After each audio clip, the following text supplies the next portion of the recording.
Namaskar. Hello and welcome to PGurus channel. I'm your host Sree Iyer.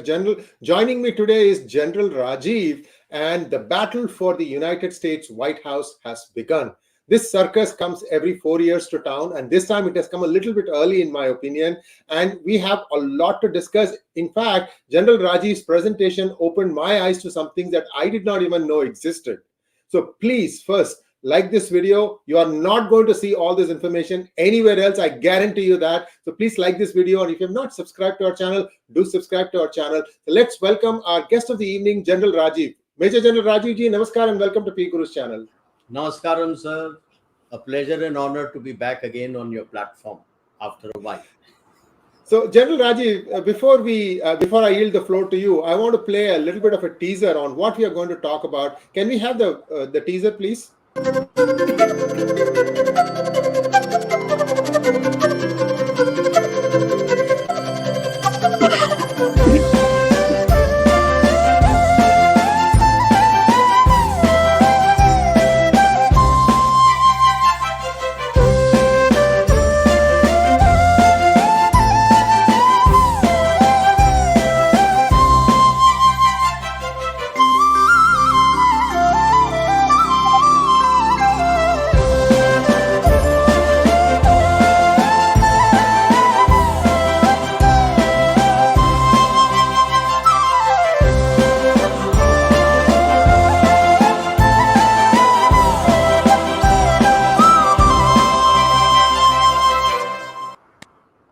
So I picked this tune. This rag is called Kathana Kuthoohalam.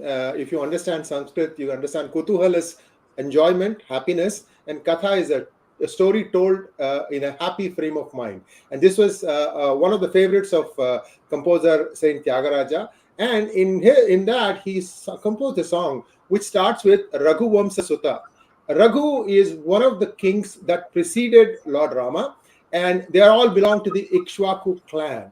Now, if you think about Raghu Vamsa Sutta, who is that? It is, of course, Sri Rama, who was Tyagaraja's favorite whenever he composed his music. Now, one of the things he says in that song is that he is Rajiva Nayana.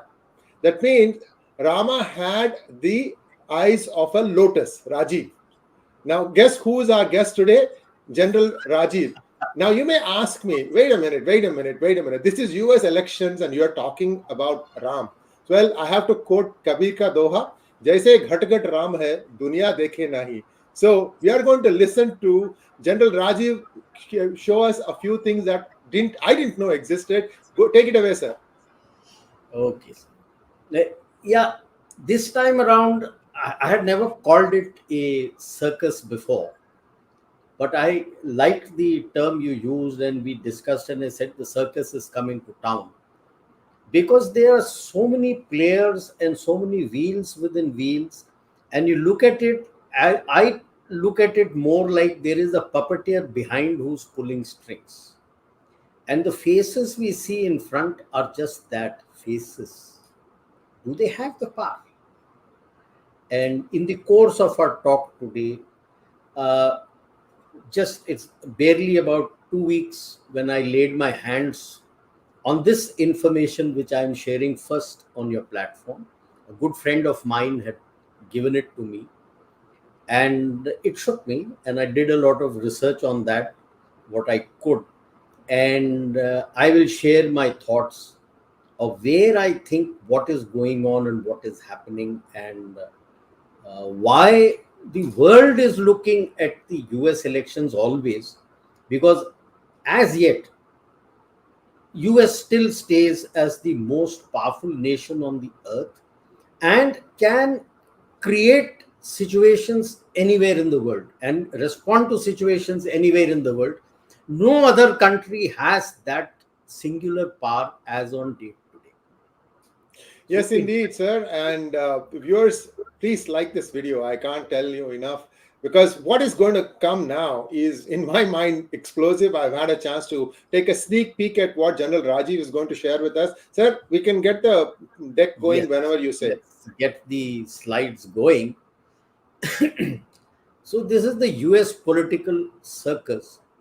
But the question here is, who is controlling whom? there is a lot in play. So when you look at who are the contenders, can we go to the next slide, please? Now, it's coming to town. Why am I saying it's coming to town? Because by the end of this year, September, October onwards, the thrust for the primaries will start. And as far as the Republicans are concerned, Trump is already going great guns already. So look at the number of people in the Trump side. But I have drawn a line across three faces as far as the Republicans are concerned, with Trump having double. At present, he appears to be the face of whoever is behind the Republicans, and he has a very strong hold with them. His deputy Pence is there, DeSantis is there, and the dark horse here, many people consider, is Vivek Ramaswamy, who's next to Pence. Now we come to the Democrats. Biden, Bob Kennedy's son, Kennedy, and there is a Williamson. Biden, but below I have put the two behind the scenes operators who have their own ambition to become the POTUS. Hillary Clinton, who feels she was cheated out both times when she fought against Trump and she lost the primary to Biden. And of course, Michelle Obama, who will be the front for Barack. But then we need to see who's behind Barack, who's pushing this. And I'll come to why I am saying this. Next slide. Sir, if I could just indulge you with one question, sir. Yeah. Now, if you go back, cast your mind back to 2021 when Biden became the president, the first 6 months was absolute chaos, in that the statement would be one thing and an 180-degree reversal will happen 24 hours later. So that gave rise to speculation that who is really running this administration. And Biden never challenged it. In fact, he was not very well also at that point of time. And people were speculating that it was Susan Rice who was taking orders from Mr. Obama, and that this is the one that is controlling this presidency. And there were a lot of other things also that happened. Now, let's fast forward to this year. February, the chief of staff, Ron Klein, quits. Then April, Susan Rice is out. So people are saying, and the day after she goes out, Biden announces that he's running again. So clearly, I would like you to weave your narrative around these things about Democrats. So now, as I see three centers of power in Democratic Party. One is, of course, the Clintons, who have been around for a while. Then Obama, and then their backers. I'll touch in 1 second, and then the current administration, whoever is backing the current administration. It is believed that, see, if you look at the meteoric rise of Obama, one can't help but guess somebody picked this person out of a crowd of thousands of politicians. 1995, he enters politics. 2005, he's a first-term Illinois senator. Before he becomes president, he gets the Nobel Prize for Peace. And then he's president. So it's impossible for a no-name person, no family legacy, nothing, very, very rural heartland guy. I mean, not rural, but, not really relative unknown, who comes all the way through and storms the White House. So people have been saying the two R's are behind his rise. The one R being Rockefeller family and the other one being Rothschild family. I'm hoping that some of the next few slides will kind of give us an insight about who these people are, who never come out in the light. You really hit the nail on the head, because it is very evident that he had done some deal with some very powerful people who ensured that he sat there because he accepted to do their bidding. He was, just imagine the real ridiculousness of the issue, that he is being given a Nobel Prize for what? After getting the Nobel Prize, he is responsible for the millions and millions of death in the Middle East. He opens the front in Syria. He opens the front in Libya. He starts the Yemen war. He increases the boots in Afghanistan. He increases the boots in Iraq. and he foments trouble with along with Israel in Lebanon. Is that person who's going to for peace? And then he has the temerity to tell India that look after your minorities. Hello, good morning, smell your coffee. Who's talking? In Hindi, there is a saying, "100 चूहे खा बिल्ली हज को चली." यहाँ तो हजारों चूहे खा बिल्ली हज को चली. Who's telling whom? And of course, yes, in our think tank circles and all, we had labeled Biden as Mr. Paltura. We never reacted to any statement he said. We waited for the press briefing immediately after that, where we knew some changes and other things would come. And it would be 180 degrees change, which indicated that he may not have had full control. But having observed that, it's my opinion that post Nancy Pelosi's visit, he has become very firm. And he has not accepted any nonsense from either Obama family or Clinton family. And that assertion has slowly increased, which led to the removal of the two main culprits in his staff. If you remember, the State Department was not initially very happy with Nancy Pelosi going. And Xi Jinping had also hyped it up to a great extent, threatening to blow the aircraft off and do this and do that, and that they would have repercussions which Americans never thought of. What happened? Zilch. She landed and went. Yes, he fired some missiles, and he suddenly found that half his missiles didn't go to the intended direction and landed in the Sea of Japan. That's the end of it. In fact, in social media, their own Weibo chat and other things, WeChat, people were cursing him that if you don't have the capability to do anything, you have cut your own nose. Why did you do that? And from there, you find a change that Biden, despite all the rumblings in the administration, accepted Pelosi to go and called Xi Jinping's bluff. And from there, he has become so strong that despite the State Department going gung-ho anti-India through its all those funded, I would say, channels and think tanks and NGOs, he signed a landmark agreement with India. And it's a very, very, very landmark deal in the sense that he has accepted that in the Indo-Pacific, should anything happen, India will be the victualling hub for US forces and for his allied forces.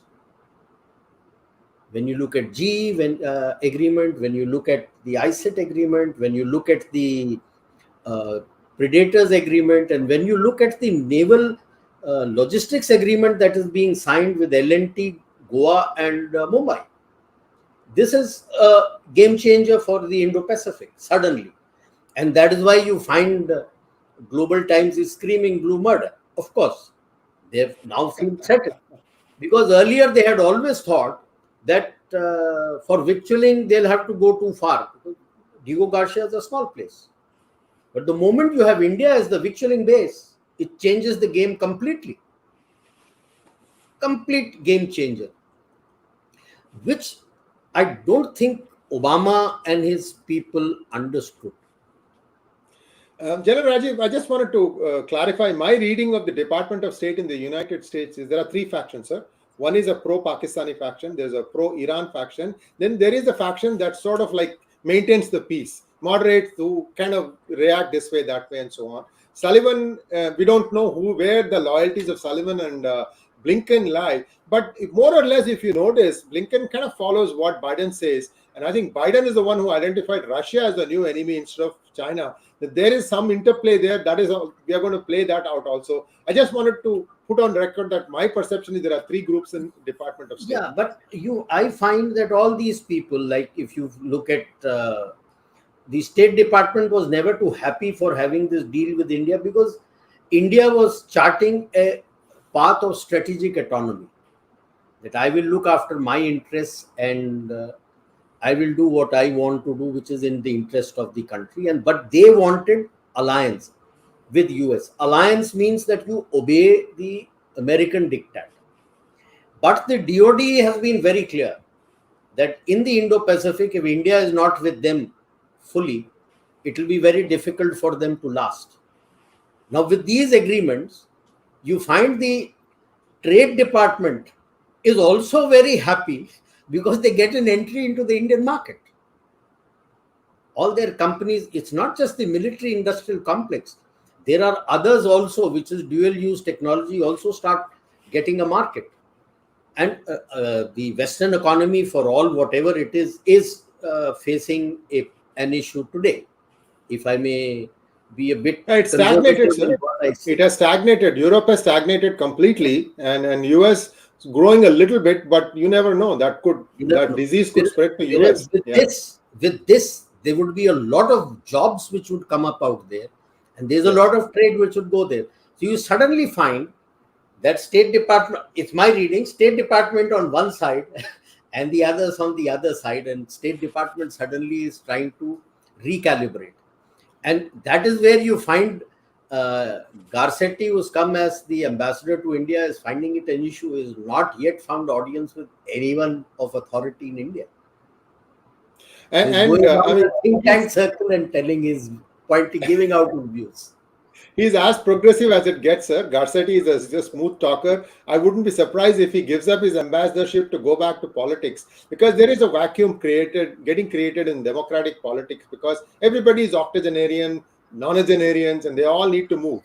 I mean, Dianne Feinstein, their own party people are saying, please, lady, step down. It's time you retire. She's 91 or 92, not very firm yet.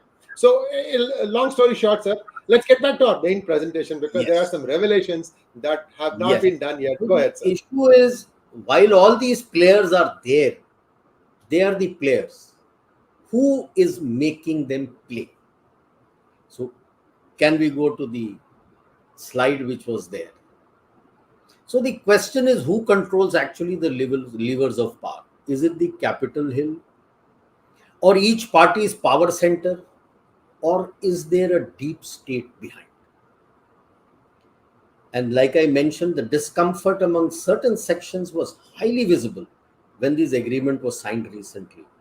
And most famous is the interview of Barack Obama. I don't need to elaborate further. Everybody knows about it. But the question is the deep state. Who is this deep state? Next. Next slide, please. Yeah.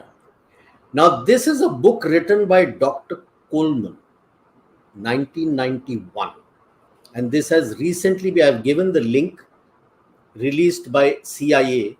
And just imagine, Abbottabad compound. Library Abbottabad compound, and it is talking of this. They had found this book in Osama bin Laden's den. And he talks of the story of Committee of 300. And it's an eye-opener. It's readily available. You can download it from the website. It's readily available. And it dates back to British East India Company and Dutch East India Company, and it's traced everything down. Now, Rand is there, Brookings is there, Wharton School of Economics is there, Canadian Institute of International Affairs is there, Aspen Institute is there, Rhodes Scholars from Oxford is there, and there is there is one Club of Rome. Rand, below Rand you see the Club of Rome. Now this is still exists. Now you see Princeton, Harvard. These were the institutes which have been found to be having this anti-India narrative deeply embedded in them. And you find the Club of Rome. And within this, he indicates what is likely the hierarchy of power structure within these conspirators. Yeah, next slide. Now, on the left shows the hierarchy. that the debt slaves, as per them, is today Asia and Africa. You can see the development of the world that is going on, except for a few countries in Asia. Everything was given to Europe and North America. I could add the debt slaves as the Latin Americans and the Caribbeans also, where you are born, you school, you labor, you pay your tax, you have your debts, and you retire and you die like sheep. And everything benefits are reaped by the rich. So you have to have a world population control, you need a world resource control, and right at the top is world financial control. And which is where, like what you were saying, the 2 Rs, and who else are there? If the top council at that time was supposed to be the 13 richest people of the world, and who played this game of how to control the governments of the North. So while we may talk of X, Y, or Z being the most powerful, that powerful was just the face as far as he is concerned. Now, since it has been released without being redacted, nothing has been redacted by CIA, it is my considered opinion that the names given out there may have changed. So,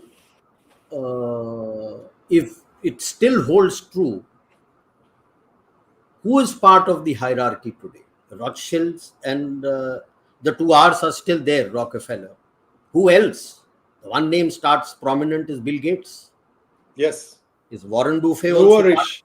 Yeah. New rich. Yeah. Right. But the most visible part of this hierarchy, which is present as a franchise in almost every country of the globe, is the Club of Rome.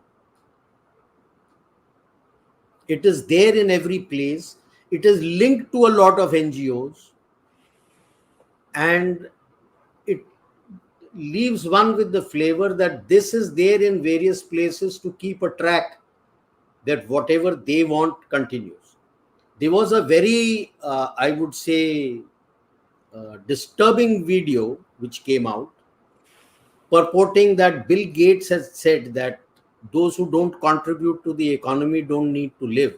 And since the population was exploding, the population control should be controlled in these areas, those who don't contribute to the economy. Though later it was redacted and said that no, a fact check was done. And they said, no, he had not said. But I have my own issues with fact checks. That who fact checks the fact checker? That has he been paid or not? Because in India also there are a lot of fact checkers who have got caught in this trap, where it has been found that they've taken money to negate a story. So these are the games which go on. So in this fog of thing, you never get to know exactly what is happening. Where is it happening? And these people are not happy that India, which is rising, is not abiding by what they want to do. And I think that is the reason why you have these faces come out with their anti-India rhetoric. You had that Hindenburg report, and then you had our man Open Society coming out in the open for the first time. George Soros, old man of 92, I don't know why he got forced to come out. And Obama also came out in the open. Till now, he was playing his cards very close to his chest, and suddenly he comes out in the open. It leaves a sort of a feeling that something is not right somewhere. Next slide. So what is important is who are these hidden faces? The control of important elections globally. So where do that Russian hand or Chinese interference fit into this hierarchy? Like in the previous elections, what was dished out was Russian hand, and what ultimately came out was actual waiver change that could have occurred because of the so-called Russian hand was just about 1 or 1.1 or 0.5%. Now we are finding Chinese interference. Yes, it is there. What is the kind of impact? You have humanitarian crises in the third world. Are they natural or created? And you look at the world island. I call the world island being the Eurasian landmass in Africa. This is what is interconnected and surrounded on all sides by oceans. So I call this the world island. And of course, what is taught in international relations, and you find the Americas as the outlying island. So is having a strife across the world island, is it part of a plan to keep that subdued? And the question that comes to mind is, does it matter who wins in this most powerful nation of the world today? You got to know who's behind that person. What is his interest? So is this the rules-based order we talk of in the UN and other places? If so, whose rules and serving whom? Is it serving that group of individuals, select nations, or select groups? These are deep questions that we need to know, that who is it who's pulling the strings? Because the very issue that George Soros had to come out in the open, his name has been linked since the fall of Soviet Union in so many color revolutions across the world. And you find a lot of people link him also to the Arab Spring. He never came out in the open. These were inferred. This is first time against India he was been forced to come out in the open. Obama has been forced to come out in the open. This goes against, there is an institution, I wonder if I spoke on your channel about that, in Boston. It's called the Albert Einstein Institution. I think you may have touched upon it, sir, but please refresh us. Yeah, it has got nothing to do with whatever Albert Einstein does. If you go to their website, aeinstein.org, it openly talks about how to 192 or 99 ways to overthrow an elected government. And when you look at the color revolutions, and that was opened, if I remember correctly, sometime in 1984. And if you look at the color revolutions, it talks about all that. That you throw the money and get a whole lot of people to come there, and they are supposed to be wearing a particular color. And then the press will go gaga that he's got so much support. And that's how you overthrow elected governments. The bulk of the people who will be there are paid people who have been paid X, Y, or Z amount and told to come there. They're living there, they're eating there, everything is catered for. So this is my basic issue, that who will win? Yes. Is it that individual, or is there a group of deep state which are on both sides of the Republican and the Democratic Party, or is there only one, like the document release talks about, like Dr. Coleman talks about, that there is only one? Is it one? Or within that, have they split themselves, that okay, one will support this and one will support that, so whoever comes up, the group benefits? Like you find in India, in large political families, you have people in various political parties, so that whichever political party comes to power, the family benefits. So this is what I had to say, that in this circus, I suddenly find it's a bit disturbing, especially from the time that I got to read this report of Dr. Coleman, that there's something more to it than meets the eye. Absolutely, sir. And a couple of things that I wanted to add to what you said by way of observations is that why do I say that there are three camps now in the Democratic Party? I guess that it was Susan Rice who was running the things on behalf of Obama-controlled West. Now, Obama never got along with Hillary Clinton. You can go through history and you will figure out that the twain never got along. And Obama always made sure that Hillary came, that was a surprise defeat for her. She was expected to win the nomination in 2008. And it was a huge surprise. It was clearly somebody didn't like the Clintons, and they made sure that Obama wins the nomination. And that freshness, the audacity of hope. And this is the book, name of the book. I mean, that got perhaps it opened people's imagination that he could do a lot of things for the blacks of America. Truth be told, many people have chronicled now, General Rajiv, that the blacks benefited more under the 4-year Donald Trump rule than the 8-year Obama rule. If you really look at the nuts and bolts, what happened at the ground level, they benefited more. And unfortunately or fortunately, the blacks tend to vote Democrat, not understanding or perhaps not knowing that most of the slave owners before the Civil War in America, they were all Democrats. All Democrats. See, so you see how complex this is becoming now, and yet the blacks of America, the black brothers and sisters of mine from America, still tend to vote Democrat. Guys, go back and look at the history of the Democrats. There is a term. I'm not saying you should jump overnight one way or the other, but the reason I would say they do that is there was a term used for what the Soviet Union used to do in the cognitive domain operations, how to target your thinking. It's called reflexive control. I will not tell you to do something, but I will create such an information psyops on you that you will do actually you will do what you want to do, and you will feel that it is correct and it is your decision. It is not your decision. You've been orchestrated towards that decision. Very, very, very interesting. And I just want to go back to, can we have the teaser in slide form, please? I want to talk about a few candidates, just a quick one-two blog, and then we can take questions from our viewers. Please, editors, please create the slide deck, because I want to show some candidates. You talked about Kennedy. Perhaps you can start with Kennedy. What is it different about Kennedy?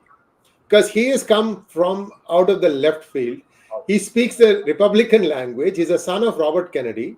Robert Kennedy, many of you may know, he was assassinated. As he was planning a run for president in 1968. A guy called Sirhan shot him in a hotel in Los Angeles, I think, if not San Francisco, one of the hotels in California. And he's his son. And he has some kind of an speech impediment because of a vaccine that he took. And he sounds a little different, but he has a lot of good ideas. So touch upon him, and then we'll have our main characters. Go ahead, sir.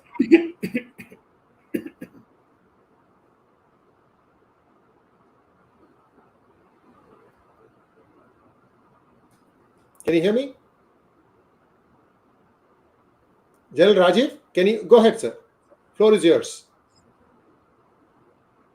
You were to show that slide you said. Yeah, we are getting it ready. In the meantime, that's why I wanted you to talk about Robert Kennedy, because I don't have him in my slides. So please talk about him, and I'll what get is interesting ready. About both the Kennedy brothers who got assassinated, John F. Kennedy and Robert Bob Kennedy, the people who killed him were killed.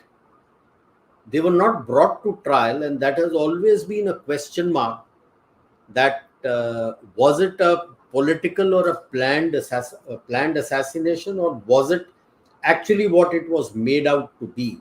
In fact, for JFK, there has been a lot of conspiracy theories that come out,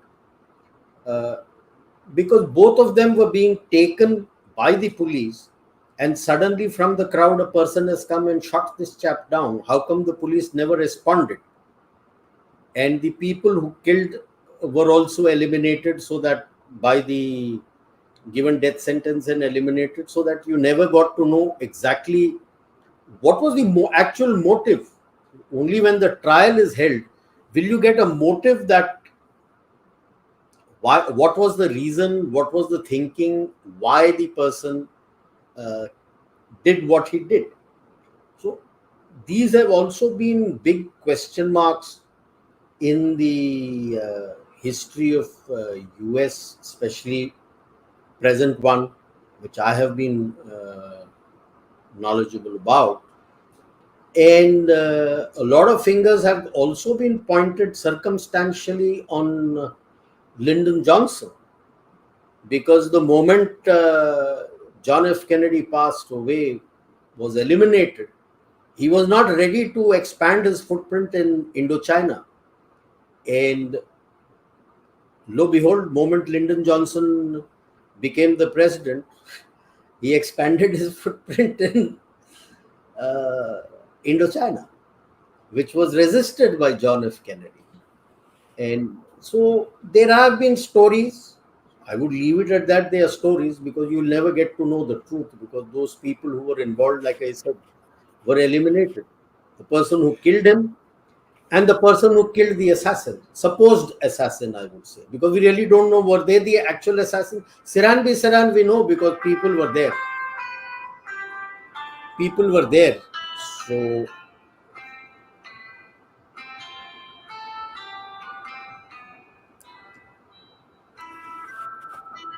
I'm sorry.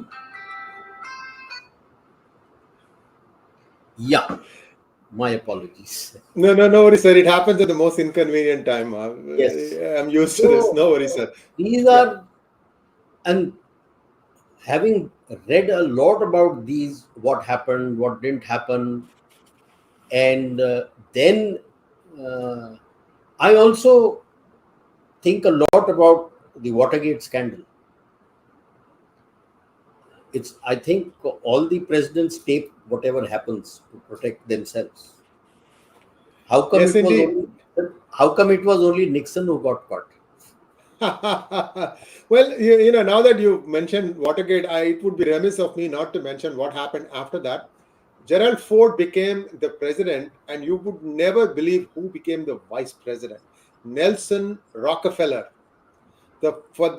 Probably for the first time, the Rockefellers actually came in to political limelight. Now, I'll stop there. I will not tell you how he died. You can go and look it up on Google because it is not germane to our topic. Now let's have the slide deck. We have the slide deck ready, sir. Yeah.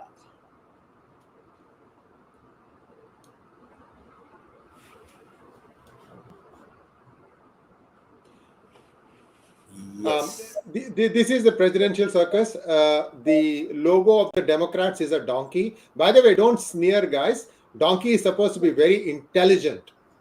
It's very intelligent, very hardworking, and very devoted. Yes. So all the good qualities that one can aspire for. And the elephant is the Republican Party's logo. And for the Democratic Party, there are three people that we think are pulling the strings. Now, I told you about what happened with between Obama and Hillary. Now, it is believed that even while he was debating office, he made sure that Hillary would not win, because if you remember, there was an investigation, 3 days leading up to the election, 3 days before elections.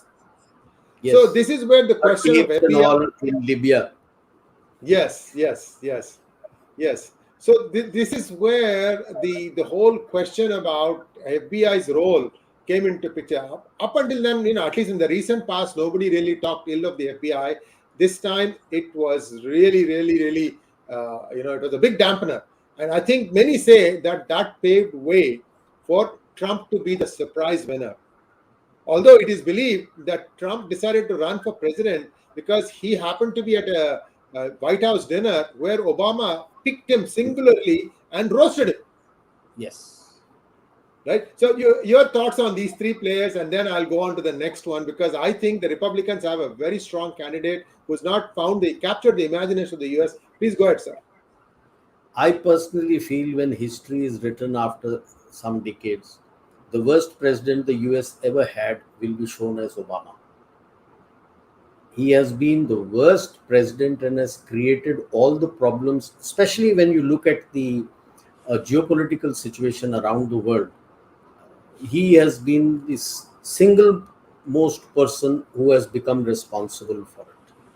Earlier, people used to talk about George Bush for going into Iraq, but then he's gone into Syria, Libya, and all these places, and wounds are still festering.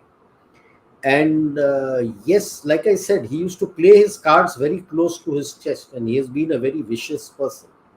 And this was the first time I was surprised that he had to come out in the open to make an anti-India statement. Of course, we know the anchor who's there is not pro-India, so that apart. But to come on the floor just before the agreement is being signed to come and do that. Hillary, of course, has always been the force behind Bill. And she feels that her presidency was, attempts at presidency was negated by the powers that be, including Obama. And so she, I think, is very keen to jump into the fray and be a president that she was not. And since Obama is denied the chance again to be a run for the president as per the rules, I think that's why Michelle Obama is the front. So she becomes the front and he rolls the roost from behind. Yes. Yes. So this is what you're talking about. And yes. I think for some reason, somewhere the cards have gone wrong. Michelle Obama's candidacy might not come out. And I have a feeling, sir, there's a dark horse here who's not mentioned. He's the governor of California, Gavin Newsom. He's only in his 50s. There's a possibility that they might compromise and say, okay, not your candidate, not my candidate, but Gavin Newsom. And Gavin Newsom he's a distant relative of Nancy Pelosi. It's not like a direct aunt or uncle or something like that, but it's by marriage and things like that. So it is possible that Nancy Pelosi might want to have the last law. I thought she should have taken on this guy, Trump, in 2020 rather than Joe Biden. I mean, that would have been a fight. I mean, this lady has tough as nails. Anyway, so that might happen. So we have that one dark horse candidate. Keep that person in the back of your mind. Who's saying all these things? Well, next slide, please. All these things have been said by Trump as well as by Vivek Ramaswamy. And Vivek is a very intriguing candidate, in my opinion, because he is clearly the smartest guy in any room that you will see, bar none. I mean, he's just barely 38, but look at the way he's able to think on his feet, guys. Don't look at it that, oh, this guy is also Indian American, Sree Iyer is Indian American, Maj Gen Rajiv is Indian, therefore we are all rooting for Vivek Ramaswamy. He's a long shot at this point of time. He only has... That's why I had mentioned dark horse. He's the dark horse. Yes, he's a dark horse. And what is going to... I thought that they would not even let him take the debate floor, but he has made it. He has got the signatures. He is on the debate, debating whenever the debate happens. I would not be surprised if Donald Trump might say, I'll not participate in the debates. If that happens, then the entire exercise of having all the candidates share same platform to explain their ideas will just kind of collapse. It is always a possibility that could happen. I'm hoping that will not, because America deserves to know what is happening, because all of us are weighed down by day-to-day problems. And these presidential debates are one way to understand where things are headed, how the vision of each of the leaders is, and where it makes the most sense for all of us. So this is where things stand. General Rajiv, if you would like to add anything, then we can take questions, sir. No, but I personally feel that the extreme right in the Republican Party is still rooting for Trump. Yes. And very true. DeSantis is there, but one of these people may become smart at some point in time. If Vivek Ramaswamy, they feel, can take traction, will he agree because of his age to become the vice president to somebody, running mate, and strengthen that person's candidacy? That's definitely a possibility. I wouldn't rule that out. However, the guy's brilliance shines through already.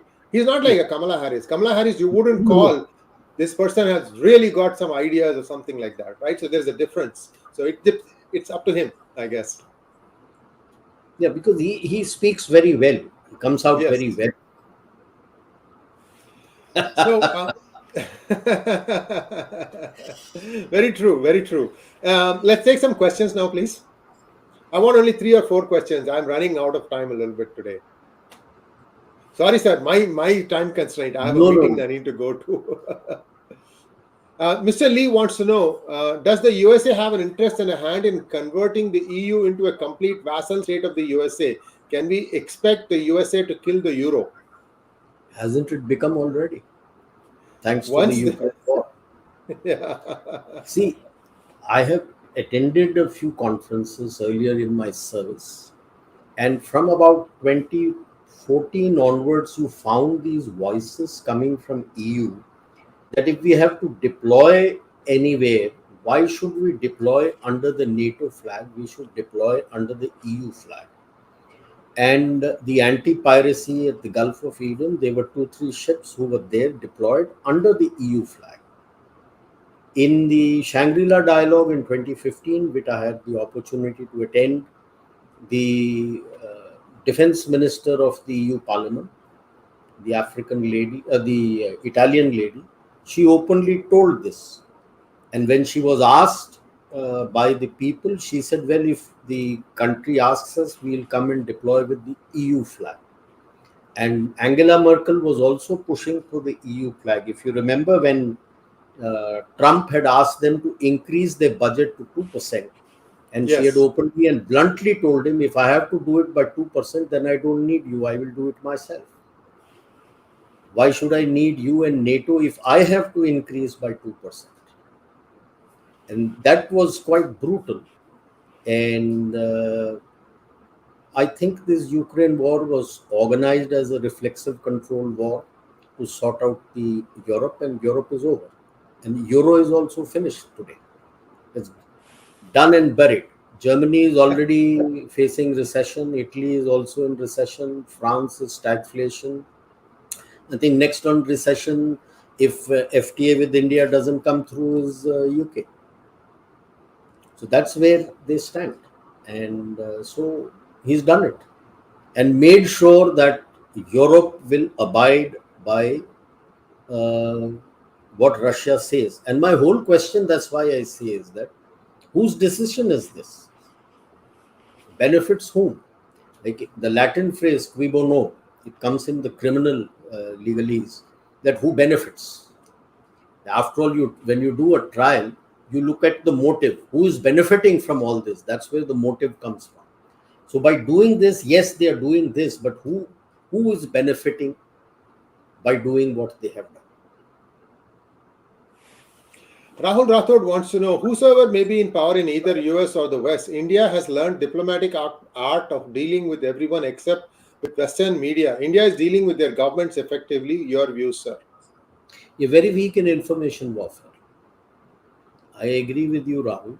India is very weak in information warfare.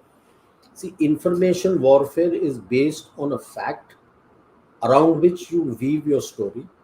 And then as the fact changes, you weave your story. Now, the Western media has failed drastically in Ukraine in the sense in their information warfare. The facts have become very different on ground from what they say. And you can't hide that for long. So you got to keep weaving that. I'll just give you an example of what I'm saying. There was a video which came out some weeks ago in India about a man called the bridge man of India, and that he has made his own bridges through his own money in Karnataka, then Andhra, now of course Andhra and Telangana. And there is a statement in that which comes. No timeline has been given in that. I'll come to the timeline later. And there is a statement there where they say that he pitched the requirement, his request to the government of the day to help him, and that can we do that, and the government refused. Which was the photo in the background? Our Union Union Minister Hardeep Puri's photo was there. Okay. Now we come to the fact. What was the timeline? 88-89. Was NDA even there? If it was the central government, it was the Congress under Rajiv Gandhi, and subsequently, because he would have asked it around 87-88, because 88-89 he has built these bridges. So that was Rajiv Gandhi government. If he had asked in 88, if the Bofors thing had all taken place, it was the VP Singh government. Why their photo was not there? Right. We have the photo of the present BJP government trying to... Now that is information warfare. The present government in 2017 gave him a Padma Shri for it. If it was the local government, it was the local government of AP or Karnataka, which was BJP, which was Congress. Congress, yes. So there was no Congress photo. It was a BJP cabinet minister's photo. Now, when no timeline is given, what inference will you draw? That BJP did not support. This is information warfare. You have taken a fact and woven a story around it with pictures. Very true, sir. Very true. Viewers, we should have General Rajiv grace our channel more often, don't you think? Say yes if you agree. Don't say anything else. Poonam Abhi wants to know, where does the Ford family stand in all these things? The grandson converts to Hindu with great pomp and publicity, bringing nothing to Hindus, only to cover multi-millions they send to the Breaking India forces. Agree with you. If you look at all your NGOs who do work against your nation, a lot of the funding you will trace it back to the Ford Foundation. Poonamji, I entirely agree with you. So again, this is information warfare at its best. What is his face that he's joined ISKCON, he's become a Hindu, I have relinquished all the support, and under his cover, you're doing everything that you want to because he's the frontal face, and you look at him and say, oh, he's a Krishna Bhakt. Sir, I have one small observation, sir. I know of many of my friends who have worked on behalf of Ford Foundation as well as Bill Gates Foundation in India. There are some underserved states where the women don't even get basic sanitation. You know, there's a movie called Pad Man that came. It's a very actually good message, social message movie, even though it's a Bollywood movie. Yes. And so in the southern state, they said, no, we are okay with basic sanitation. So, but Bihar, hinterlands of Bihar, some portions of Chhattisgarh, Jharkhand, and a little bit of the eastern UP where there is underserved, they have actually gone there and supplied free sanitary napkins, for example, basic hygiene for women. I mean, you have to think like this, that they didn't even have a proper toilet until Shauchalaya was made an issue made a policy, and they did this thing by Modi did it. And now it's, I think, 90% coverage in many states. 90% coverage is there. So you look at all that stuff. They have done some good stuff. Maybe you can say 10% good, and the rest. I will give you with a comparison how things work. If they didn't do this, nobody would. People would look at them with suspicion. This is how the social work of front organizations work. To provide the basics so that it is those people, when they come under threat, it is those people which come. For example, I was there in Tajikistan, in Uzbekistan. Islam Karimov went against Hizb ut-Tahrir in a big way. Hizb ut-Tahrir is the front of Islamic terrorism in Central Asia. What is the task?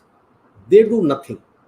This front comes to a place, people don't have livelihood, they provide them the money to start their livelihood and earning, like they will set up a bakery for them, or a bread shop for him, or a tailor shop for him, or fund him for a barber shop. Now, in that area, the man who is there, who is helping them set it up, becomes the boss for them, that he is everything, he is good. And behind the back, all the money is being channelized for the anti-nation activities. When this man was being given a death sentence with all the evidences, 20,000 people in Andijan had come to gherav the court. Wow. And in places like that, 20,000 is hell of a lot. And the court was in the central street. But this man didn't bow down. But what he did was really only a dictator can do it. He surrounded them with automatic weapons, 14.5 automatic weapons, and just blasted the whole lot to pieces. And that was the end of 𝙒𝙧𝙤𝙪 in Uzbekistan. But that was a very drastic step. It was butchery at its highest level, with no compunction. And his own people were firing on their own people. Like we talk about Jallianwala Bagh and say Dyer, people should go down the history and take out who were the soldiers who fired. Yes, they were You'll Indians. be surprised Yes. there was a company of Punjabis also there. Well, a lot of stuff happened, sir. It'll open raw wounds. Ramaswamy versus RFK. Any thoughts? This is the last question, sir. Back to you. I think like I've always said, RFK may have it because of his genealogy, but Ramaswamy is the dark horse. Watch out for him. Yes, indeed. And also I might add, up until this point, Ramaswamy has funded his own campaign. He said that he spent up to $12 million, and now he's also raising a lot of money from interested citizens. So what happens is, if you become the president without any money backing, then you have a relative amount of independence of thought and action. It might still be scuttled by the deep state. That's a different matter. Then it depends upon what kind of cabinet you choose. But if you are clean, then you have a best chance of putting up a clean cabinet, and then a lot of things will start flowing from there. And that's what that's what the United States needs. I'm sorry. In fact, that's what the world needs. General Rajiv, it was a revelation. And the tribe has spoken within 30 seconds of my saying, yes, if you want Rajiv back, General Rajiv back, 10 or 15 people. That's fast. That is fast. So please, sir, we will be requesting you. I've already told you about the next topic we're going to talk about. In fact, I've given you two topics. One going way back into Treta Yuga, or actually the Dwapara Yuga, and one contemporary. So we will expect to hear from you very soon. He is, by the way, viewers, he's become very busy lately, and I'm hoping that he'll still find time to come interact with us. Thank you once again, sir. Please like, share, and subscribe to our channel. Namaskar. Thank you, sir. Thank you so much.